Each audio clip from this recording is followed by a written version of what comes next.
Good morning, Suprabhat. Hello and welcome everyone. This is Alamin Rahman. You are watching the Way of Solution in partnership with Unacademy. আজ আমরা আলোচনা করব 15 জুনের সাম্প্রতিক ঘটনা প্রথম থেকে শেষ পর্যন্ত পর্বটি তোমরা দেখবে। অন স্ক্রিন আমাদের ক্লাস রুটিন দেখতে পাচ্ছ। বর্তমানে কিন্তু 7:30টার সময় তোমার আর এই 7 PM এই জায়গায় অর্থনীতির ক্লাস হচ্ছে। অর্থনীতির লাস্ট ক্লাস অর্থাৎ প্রথম ক্লাসের লিংক আমি ডেসক্রিপশনে দিয়ে রাখছি, অবশ্যই দেখবে এবং বাকি সমস্ত ক্লাসই কন্টিনিউ থাকছে এবং আমাদের সমস্ত ক্লাসে তুমি লাইভ দেখতে পাবে ওয়ে অফ সলিউশন ইউটিউব চ্যানেলে। প্রথম প্রশ্ন, home in the world a memorial শীর্ষক পুস্তকটির লেখককে? সঠিক উত্তর হবে নোবেলজয়ী Amartya Sen. Option B is the correct answer. ডিটেলে, Nobel laureate Amartya Sen authored a new book titled home in the world a memorial. দেখতে পাচ্ছ বইটির cover page, home in the world a memorial, winner of the Nobel prize Amartya Sen. এখন প্রশ্ন হচ্ছে অমর্ত্য সেন কোন ক্ষেত্রে তিনি নোবেল পুরস্কার পেয়েছিলেন? সঠিক উত্তর কমেন্ট করবে। দ্বিতীয় প্রশ্ন, কোন রাজ্য সম্প্রতি ডিবিটি মোবাইল অ্যাপ লঞ্চ করলো? ডিবিটি নামক যে মোবাইল অ্যাপ কোন রাজ্য লঞ্চ করলো? সঠিক উত্তর হবে Karnataka. Option C is the correct answer. Karnataka chief minister BS Yediyurappa launch a DBT mobile application. এখন ডিবিটি মোবাইল অ্যাপ্লিকেশনটি কি পারপাস ব্যবহার হবে বা কি ক্ষেত্রে সাহায্য করবে? মূলত অ্যাপটি বিভিন্ন যে সরকারি যে ওয়েলফেয়ার স্কিম, গভর্নমেন্টের যে ওয়েলফেয়ার স্কিম, কল্যাণমূলক যে সমস্ত যে প্রকল্পগুলো হবে তার যে বেনিফিশিয়ারিজ যারা থাকবে, তার সুবিধাভোগী যারা থাকবেন, সরাসরি তাদের তহবিলে স্থানান্তর করতে সহায়তা করবে। অর্থাৎ এই অ্যাপের মাধ্যমে যে প্রপার বেনিফিশিয়ারিজ রয়েছে তাদেরকে তহবিল বা ফান্ড ট্রান্সফারে সাহায্য করবে। পরবর্তী প্রশ্ন, কোন মন্ত্রক সম্প্রতি নমস্তে যোগা শীর্ষক অ্যাপ লঞ্চ করলো? কোন মন্ত্রক? সঠিক উত্তর মনে রাখবে ministry of AYUSH. Option C is the correct answer. Answer কি হবে? Ministry of AYUSH. দেখো, ministry of AYUSH launches Namaste Yoga mobile app. মূলত সম্প্রতি আসতে চলেছে ইন্টারন্যাশনাল যোগা ডে বা আন্তর্জাতিক যে যোগ দিবস আসছে তার প্রাককালে এই অ্যাপটি লঞ্চ করা হয়েছে। অর্থাৎ সপ্তম আন্তর্জাতিক যোগ দিবসের পূর্বে এই নমস্তে যোগা শীর্ষক যে মোবাইল অ্যাপের সূচনা করা হয়েছে মিনিস্ট্রি অফ আয়ুষ কর্তৃক। Option C is the correct answer. পরবর্তী, কোন ব্যাংক সম্প্রতি কবচ পার্সোনাল লোন স্কিম লঞ্চ করলো? মূলত এই কবচ পার্সোনাল লোন স্কিমটি যারা কোভিড পেশেন্ট রয়েছেন ফর তাদের treatment purpose up to 5 lakhs loan নিতে পারবেন। তো এই যে সুবিধাটি কোন ব্যাংক চালু করেছে? সঠিক উত্তর হচ্ছে state bank of India. Option B is the correct answer. ডিটেলে, স্টেট ব্যাংক অফ ইন্ডিয়া অর্থাৎ SBI launch the Kavach personal loan scheme for কোভিড-19 পেশেন্ট। মূলত এইটা মনে রাখলেই হবে যে করোনার চিকিৎসা খরচ মেটানো অর্থাৎ expenses towards Covid treatment. Covid ট্রিটমেন্টের জন্য যে সমস্ত এক্সপেন্সেস, যে সমস্ত খরচাপাতি হচ্ছে সেটা মেটানোর জন্য গ্রাহকরা সর্বোচ্চ 5 লাখ টাকা পর্যন্ত লোন নিতে পারেন এই স্কিমের সাহায্যে। তো অপশন বি কারেক্ট অ্যান্সার। তো এই জায়গায় আমরা দেখে নেব লাস্ট দিনের হোমওয়ার্ক কি ছিল। লাস্ট দিনে হোমওয়ার্ক দিয়েছিলাম যে কলকাতা হাইকোর্টের প্রথম মহিলা প্রধান বিচারপতি কে? সঠিক উত্তর হচ্ছে মঞ্জুরা চেল্লার। অপশন বি হলো কারেক্ট অ্যান্সার। আজকের পর্বে যেহেতু ব্যাংক নিয়ে কথা হচ্ছে তাই একটা হোমওয়ার্ক থাকছে যে ইম্পেরিয়াল ব্যাংক অফ ইন্ডিয়া নামেও আগে পরিচিত ছিল কোন ব্যাংকটি? অপশন দেখো, Punjab national bank, Axis bank, RBI bank নাকি এসবিআই ব্যাংক। এই ইম্পেরিয়াল ব্যাংক অফ ইন্ডিয়া নামেও পরিচিত ছিল পূর্বে কোন ব্যাংকটি? সঠিক উত্তর চেষ্টা করবে কমেন্টের জন্য। এটাই তোমাদের কিন্তু আজকের দিনের হোমওয়ার্ক। সবাই পারবে, খুব ইম্পর্টেন্ট কোশ্চেন, দেখে নাও। নেক্সট, খুরেল সুখ কোন দেশের প্রেসিডেন্ট নির্বাচনে জয়ী হয়েছেন? তিনি ছিলেন সেই দেশের ফরমার প্রাইম মিনিস্টার, সেই দেশের প্রাক্তন প্রধানমন্ত্রী ছিলেন, সম্প্রতি তিনি প্রেসিডেন্সিয়াল ইলেকশনে জয়ী হয়েছেন। কোন দেশ? সঠিক উত্তর Mongolia. Option C is the correct answer. ডিটেলে, former Mongolian prime minister Khurelsukh becomes the country's sixth democratically elected president. About Mongolia, রাজধানী হচ্ছে উলানবাটার এবং মুদ্রা হচ্ছে মঙ্গোলিয়ান ট্রোগোগ। তাহলে তিনি কি আগে মঙ্গোলিয়ার প্রাক্তন প্রাইম মিনিস্টার ছিলেন? তিনি সম্প্রতি মঙ্গোলিয়ার যে 6তম ডেমোক্রেটিক্যালি ইলেক্টেড প্রেসিডেন্সিয়াল যে ইলেকশন হয়েছে সেখানে তিনি জয়ী হয়েছেন। সঠিক উত্তর অপশন সি, রাজধানী উলানবাটার।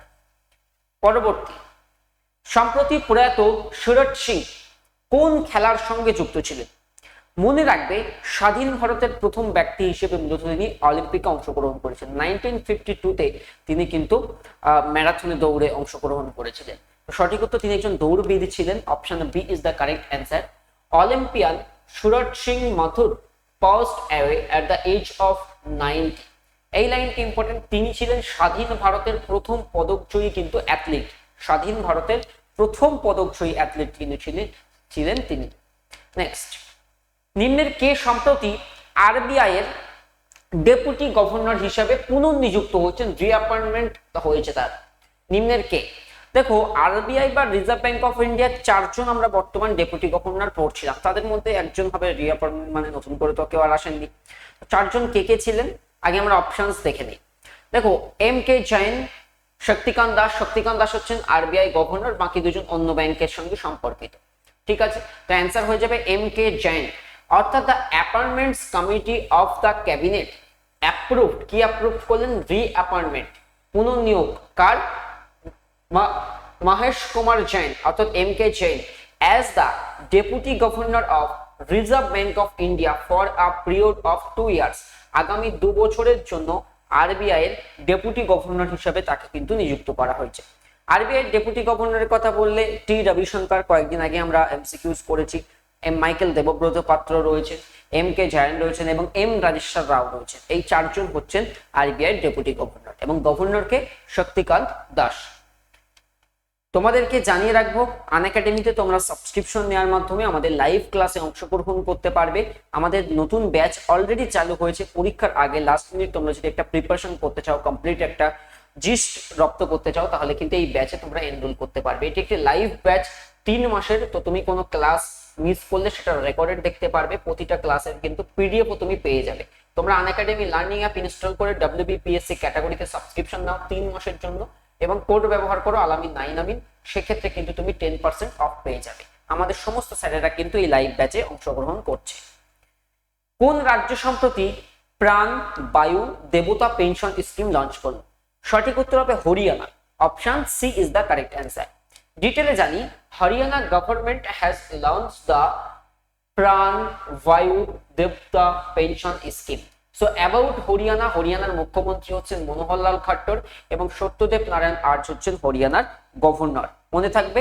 নেক্সট, প্রতি বছর কবে বিশ্ব রক্তদাতা দিবস পালিত হয়? অর্থাৎ ওয়ার্ল্ড ব্লাড ডোনার্স ডে প্রতি বছর কবে পালিত হয়? খুবই কিন্তু ইম্পর্টেন্ট একটি দিবস। সঠিক উত্তর হয়ে যাবে 14 জুন, 14ই June. Option D is the correct answer. World Blood Donors Day is celebrated every year on 14th June. 14ই জুন কিন্তু এটা পালিত হয়ে থাকে। এই বছর বিশ্ব রক্তদাতা দিবস একটা স্লোগান ব্যবহার করা হয়েছিল। স্লোগানটি কি? স্লোগানটি ছিল খুব তাৎপর্যপূর্ণ, give blood and keep the world beating. বলছে give blood keep the world beating. দারুণ থিম ছিল এবছরের ওয়ার্ল্ড ব্লাড ডোনার্স ডে। মনে রাখবে প্রত্যেকে। নেক্সট, কোন রাজ্য সম্প্রতি নিষ্ঠা কোভিড সঞ্চার, এই যে এটা একটি সিস্টেম, এইটা লঞ্চ করলো? সঞ্চার বলতে আমরা কি বুঝি? কোনো কিছু পৌঁছানো বা কোনো ট্রান্সফরমেশন কিছু একটা বুঝি। তো কনসেপ্টটি সেরকম। এটির অ্যান্সার হবে Assam. Option A is the correct answer. দেখো, আসাম লঞ্চ নিষ্ঠা কোভিড সঞ্চার which works through interactive voice response system. আমরা অনেক সময় শুনি না IVRS। IVRS মানে হচ্ছে ইন্টারঅ্যাক্টিভ ভয়েস রেসপন্স সিস্টেম। অর্থাৎ কোভিড-19 পেশেন্টদেরকে মনিটর করতে এই যে ভয়েস রেসপন্স সিস্টেমটির মাধ্যমে কিন্তু চিকিৎসা, two monitor patient in home care. Home কেয়ারে তাদেরকে কিন্তু মূলত মনিটর করার লক্ষ্যে এই যে নিষ্ঠা কোভিড সঞ্চারের সিস্টেম লঞ্চ করলো IVRS সিস্টেম আসাম। আসামের মুখ্যমন্ত্রী হচ্ছেন হেমন্ত বিশ্ব শর্মা এবং আসামের রাজ্যপাল হচ্ছেন জগদীশ মুখী। তোমরা প্রত্যেকে অবগত, আসাম সম্প্রতি 2টো ন্যাশনাল পার্ক পেয়েছে। অর্থাৎ আসামে কিন্তু নতুন 6th national park and 7th national পার্কের সংযুক্তিকরণ হয়েছে। নাম দুটো তো আমাদের মনে রাখতে হবে, তাই না? তাই প্র্যাকটিসের জন্য আসামের 6ষ্ঠ ন্যাশনাল পার্ক এবং 7ম ন্যাশনাল পার্ক বা যে 2টো ন্যাশনাল পার্ক সম্প্রতি আসামে যুক্ত হয়েছে তার নাম তোমরা বলবে। ক্লিয়ার? অর্থাৎ আমাদের চর্চাটাও হয়ে যাবে। এই যে তোমাদের হোমওয়ার্ক থাকবে এক্সট্রা করে। আর ইতিহাস ক্লাসে সবাই পার্টিসিপেট করবে। আর এই সোম মঙ্গল বুধ এই 3 দিন অর্থনীতির ক্লাস হচ্ছে সন্ধ্যা 7টাতে। এই 3 দিন অঙ্ক ক্লাস অফ থাকবে। অঙ্ক ক্লাস আবার বৃহস্পতিবার থেকে চালু হবে। আর সমস্ত যেভাবে আছে সব প্ল্যানিং অনুযায়ী চলছে। ক্লিয়ার? ওকে, তোমরা অবশ্যই ওয়ে অফ সলিউশনকে সাবস্ক্রাইব করে বেল আইকনটা ক্লিক করবে, তাহলে তোমরা নোটিফিকেশনটা পাবে। আর তোমরা টেলিগ্রাম অ্যাপ প্লে স্টোর থেকে ডাউনলোড করবে, ডাউনলোড করে তুমি যদি টেলিগ্রামের মধ্যে দা ওয়ে অফ সলিউশন নামে সার্চ করো আমাদের গ্রুপ পেয়ে যাবে। অলরেডি আমাদের গ্রুপে কিন্তু 74,000-এর মতো মেম্বার পার্টিসিপেট করে আছে। তো তুমি অবশ্যই ক্লাসের নোটিফিকেশন পাবে, আমরা ইচ এন্ড এভরি ক্লাসের নোটিফিকেশন পাঠানোর চেষ্টা করি।